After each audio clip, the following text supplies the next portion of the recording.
Calgary-Midnapore. Mr. Speaker, yesterday we saw hundreds of aviation workers protesting here on Parliament Hill, pleading for the government to provide them with a plan that gets them back to work. It's been over 200 days since both Porter and Sunwing Airlines have operated flights, with both Air Canada and WestJet suspending dozens of routes. Because of this Liberal government's failure, flight attendants have been furloughed, pilots are struggling to get flight hours, and air traffic controllers have been laid off. When will the Prime Minister finally deliver a plan for the aviation sector?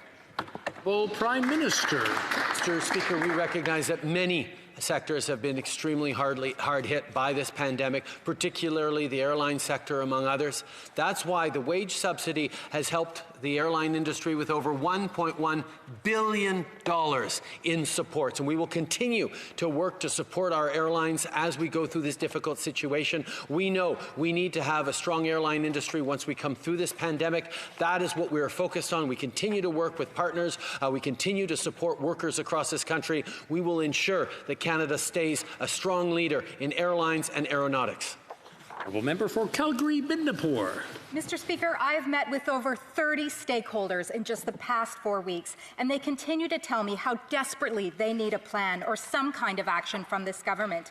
We have heard that the government is starting to consult and work on solutions for the sector, but the fact is they should have been listening long before now. Just today, the EU removed Canadians from the list of approved travellers, and the ripple effects of the Prime Minister's negligence will continue to grow.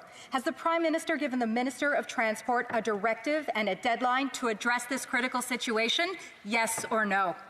Right Honourable Prime Minister.